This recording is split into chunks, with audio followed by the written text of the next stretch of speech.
j'espère que vous allez bien, que vous passez une bonne semaine, que vous faites des bonnes lectures comme d'habitude. Aujourd'hui, je vous retrouve pour un tag que j'avais créé pour mon blog à l'époque et que j'aimerais reprendre sur YouTube parce que je me dis why not. C'est un tag tout à fait de saison comme vous avez pu le voir dans le titre puisque c'est un tag qui s'intitule Halloween is coming to town. Je sais pas pourquoi j'ai voulu nommer le tag avec un nom anglais.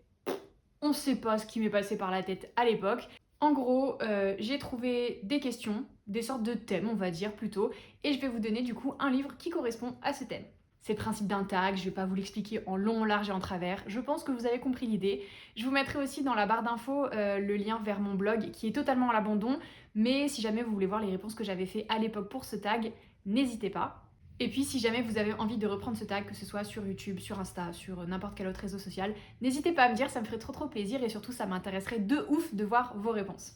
C'est le retour de la petite feuille pense-bête, vous voyez que j'ai pas mal raturé de tous les côtés, mais je suis ready, j'espère que vous aussi, c'est parti pour le tag.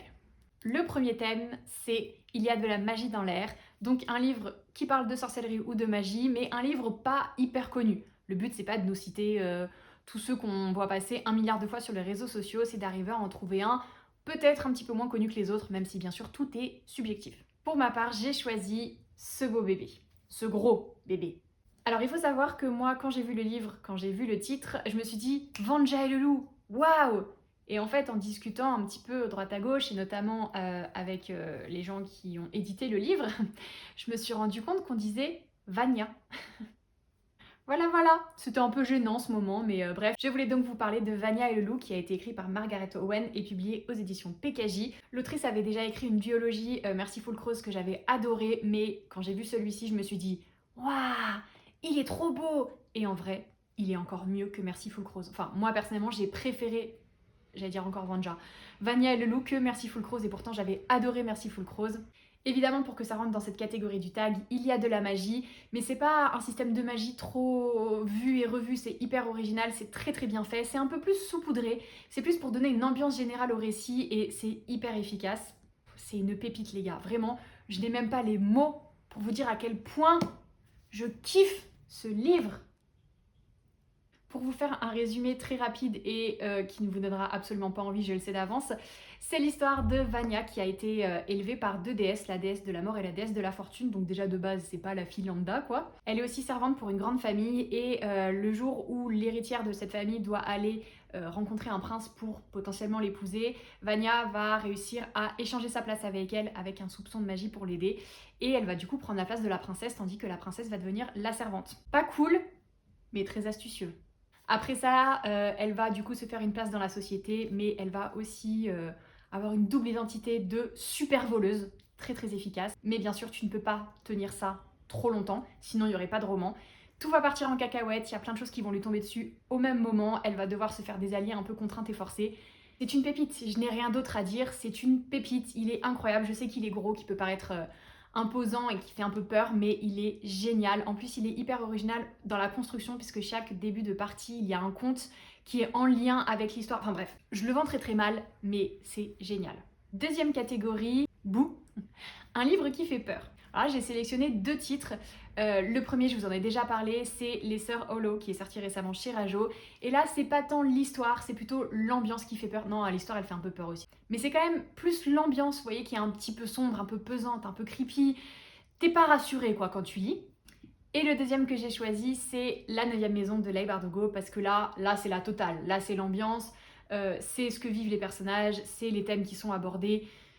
C'est le package complet, là, tu vois. Là c'est un peu flippant. À savoir que ce roman, c'est pour moi entre du fantastique et du thriller. Ça parle d'esprit, ça parle de société secrète dans une université, ça parle de sacrifice humain, ça parle de la folie des hommes. C'est assez glauque, c'est même très glauque, mais c'est hyper addictif et je l'ai lu au moment de sa sortie, j'avais adoré et j'ai plutôt hâte d'avoir la suite puisque ça fait un moment qu'on l'attend maintenant quand même. Pour la 3e catégorie, je vous le dis tout de suite, je me suis pas foulée pour le nom, j'ai appelé ça « C'est Halloween !» Un roman qui se passe au moins en partie à Halloween. Oui, vous allez me dire, tu es sans doute tes tags, c'est nul. Je suis d'accord avec vous. Mais mine de rien, c'est pas évident en fait comme question parce qu'il n'y a pas tant de livres qui parlent vraiment d'Halloween. En tout cas, moi j'en ai pas lu tant que ça, mais j'ai quand même réussi à en trouver un que j'ai lu en plus hyper récemment et qui colle totalement à l'ambiance Halloween de manière générale. Il s'agit du Temps des Corbeaux dont je vous ai déjà parlé dans ma vidéo précédente. Tout est là. Il y a une soirée à Halloween. Je valide ma catégorie du tag. Et puis ça parle de fae, ça parle de fées, je ne sais toujours pas comment on dit, ça parle de vampires, de loups-garous, de démons, de plein d'autres créatures et c'est très très bien fait, c'est parfait pour l'ambiance aussi.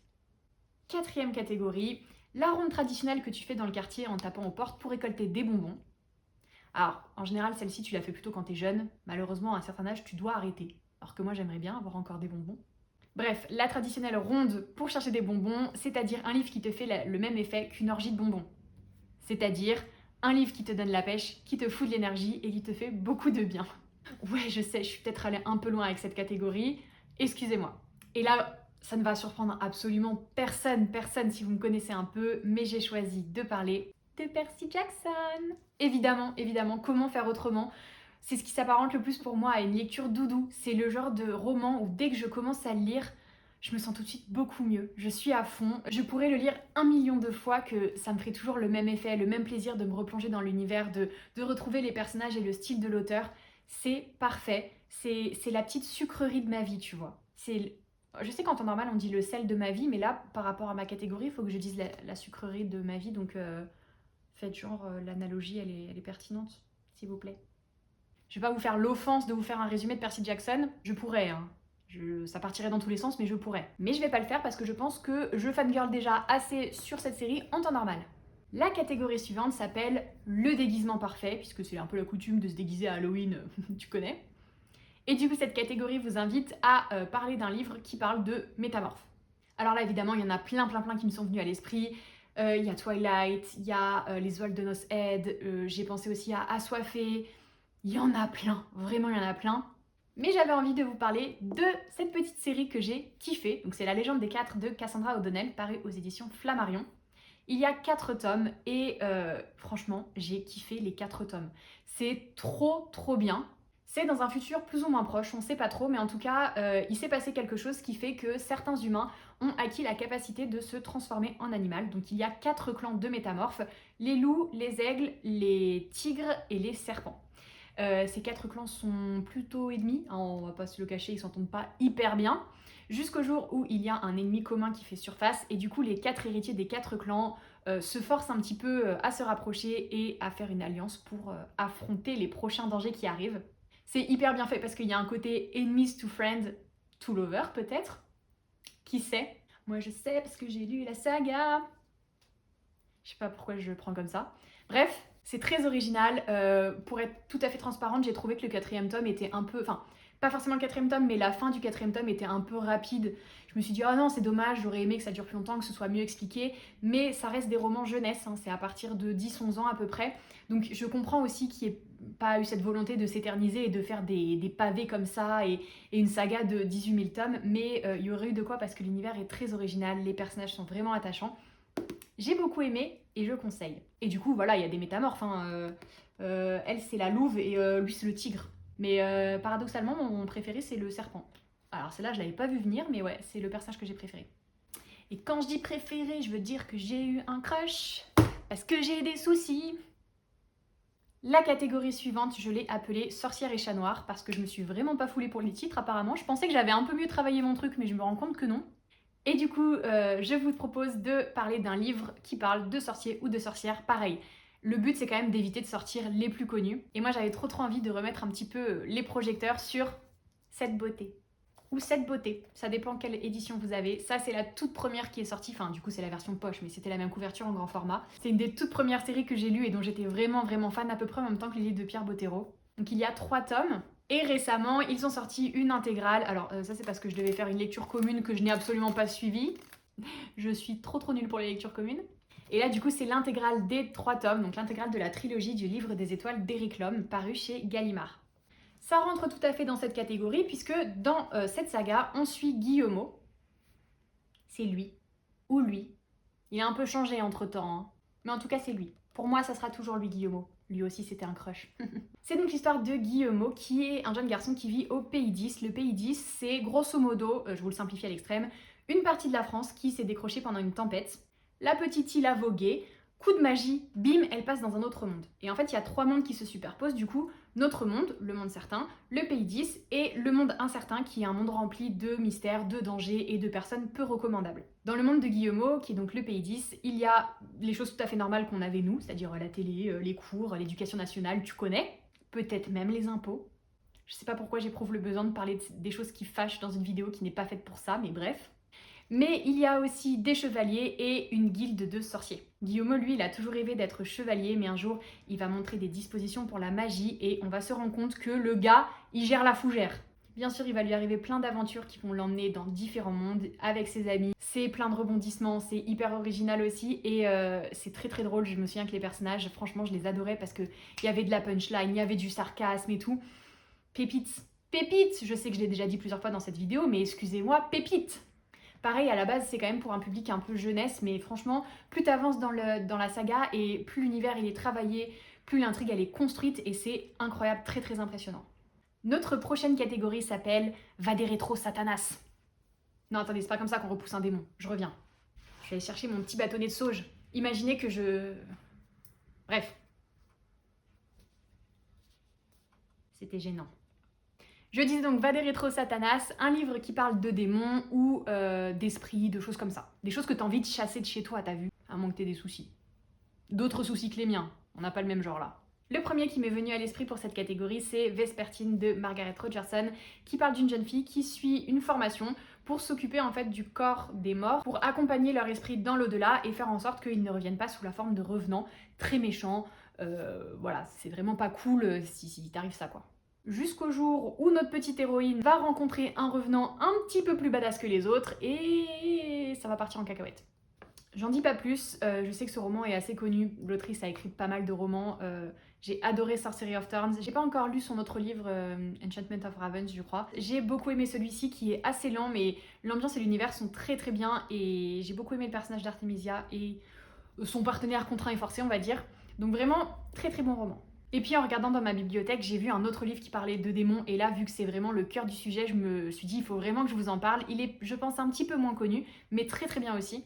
Et il s'agit de Darius Gore qui est sorti aux éditions Slalom, je crois en début d'année. Déjà j'avais trop crushé sur la couverture. Ça parle d'un démon qui s'appelle Darius, qui vit en enfer, normal, il suit des cours pour être le meilleur démon possible et tout. Un jour il y a un coup d'état en enfer et bah, là aussi tout part en cacahuète et lui il va devoir s'en sortir. C'est hyper original, j'ai beaucoup aimé aussi, je l'avais dévoré, il est pas très très gros, mais il est vraiment vraiment chouette et il est parfait à la fois pour Halloween, pour l'automne, mais pas que, parce que comme c'est en enfer, il fait chaud, donc tu peux te dire, tu peux le lire en été aussi. Ça, je crois que c'est le pire argument de vente que j'ai jamais sorti, et pourtant j'en ai sorti des pas mal. Hein. L'avant-dernière catégorie s'appelle des bonbons ou un sort, et je voulais du coup qu'on parle d'un personnage, d'un ou plusieurs personnages d'ailleurs, qui sont assez rigolos, qui sont les petits farceurs de la bande, etc. Et avec le recul, je pense que j'avais créé cette catégorie pour un seul personnage et c'est évidemment Kifi Sansen dans Gardien des Cités Perdues. Alors Kifi, Kif, je ne sais pas comment vous dites, au fond on dit un peu comme on veut, mais en tout cas ce personnage il est incroyable, il me fait toujours très très rire et c'est l'archétype du personnage que j'adore, c'est-à-dire le mec qui fait des blagues, il est sarcastique, etc. Mais au fond, tu sens le trauma, tu sens le personnage un peu bouleversé et je trouve que c'est toujours des personnages qui sont hyper intéressants, que ce soit à écrire, à lire, à découvrir, à approfondir au fil de la saga. Vraiment, je l'adore. C'est un de mes personnages préférés dans la série. Et messieurs, dames, notre dernière catégorie s'intitule Sortez vos bestiaires. Vraiment, je sais pas pourquoi je sais même pas pourquoi j'éprouve le besoin de refaire ce tag ici parce que les catégories sont nulles. Mais bref, sortez vos bestiaires et il s'agit donc de citer des livres avec des créatures surnaturelles. On est d'accord que c'est très très large, ça pourrait englober plein de romans. Et j'ai voulu vous parler des Tribulations d'Esther Parmentier, sorcière stagiaire. Le premier tome s'appelle Cadavre haché, vampire fâché, ça écrit par Maëlle Desarts et c'est publié aux éditions Rajo. C'était long comme phrase ça. J'ai déjà eu l'occasion de vous parler de mon amour pour cette autrice et pour ses romans. J'ai eu l'occasion de vous parler de celui-ci dans ma vidéo précédente. Mais là, on a tout ce qu'il faut. On a des loups-garous, on a des vampires, on a des sorcières, on a des esprits. On a même des créatures tellement originales que je me souviens même plus qu'elles sont vraiment. Vraiment cool, très très drôle, c'est validé. Et voilà pour ce tag. Bon, on est d'accord que les catégories n'étaient pas exceptionnelles, mais c'est l'occasion de vous parler de romans, certains dont j'avais encore jamais parlé ou je pense qu'ils sont un petit peu moins connus sur les réseaux et je trouve ça toujours plutôt cool. je pose parce que c'est un peu lourd quand même. N'hésitez pas à me dire si vous avez lu un des livres dont je parle, s'il y en a d'autres qui vous tentent. N'hésitez pas, comme je vous le disais au début, à reprendre ce tag s'il vous intéresse et à me lâcher un petit commentaire ou à m'envoyer un message sur les réseaux sociaux pour que je sache que vous l'avez repris parce que je voudrais vraiment voir ce que vous pensez, vous, pour telle ou telle catégorie. Comme d'habitude, n'hésitez pas à lâcher un petit commentaire, à vous abonner, à activer les notifications. Vous connaissez la chanson. En attendant, je vous fais des gros bisous et je vous dis à très vite pour une prochaine vidéo. Bye!